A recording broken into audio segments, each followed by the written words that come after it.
Hey, this is part 2 about happiness, the sustainable kind of happiness that's about inner contentment and life satisfaction.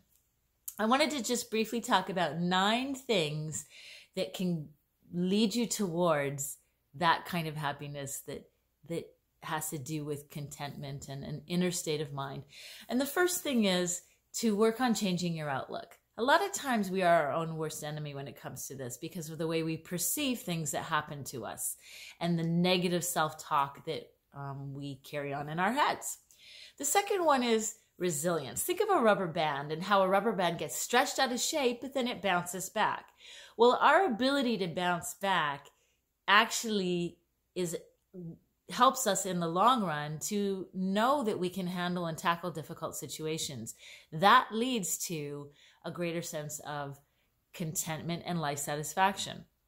The third one is to stop seeing some emotions as bad and other emotions as good. All emotions are God-given and valuable to us. So anger, frustration, pain, loneliness, disappointment, betrayal, whatever emotion that you tend to cast as being negative or bad, stop thinking of it that way. Those emotions aren't bad. What we do out of those emotions a lot of times gets us in trouble. That's a whole nother story. But the emotion itself is just information. It tells us that we need to stop and evaluate and take stock of the situation and what we're telling ourselves about the situation. Emotions are all beneficial, all of them. The fourth thing is actively pursue something, a goal. Research shows that happiness actually comes from the pursuit of doing something meaningful and intentional, not the achievement of it. For example, think about running a race.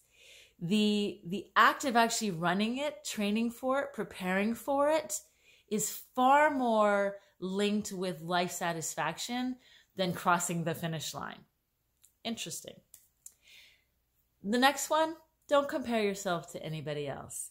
This is where a lot of times our dissatisfaction can come in with life, is we start to look at people our age, in our neighborhoods, or in our socioeconomic status, or just in our peer group, and they have more, they're doing more, they're accomplishing more, or so we think.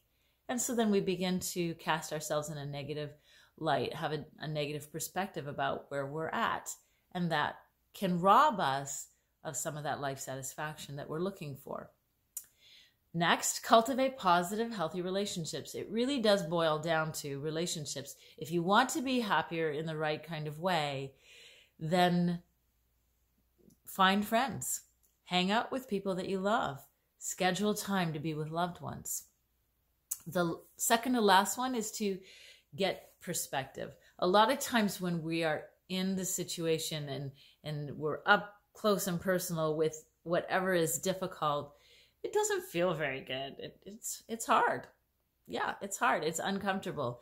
But if you look back on the span of your life, where you have this broader perspective, this macro perspective, as opposed to this micro perspective, your life satisfaction is actually typically greater when you have that broader perspective.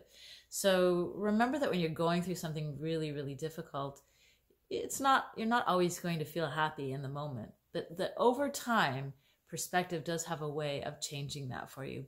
And finally, you need to live your values.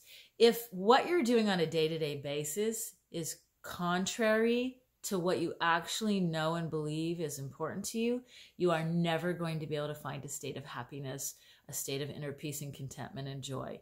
You've got to be able to align your day-to-day actions with your core beliefs. So, 9 ways for you to begin pursuing sustainable happiness. Have fun.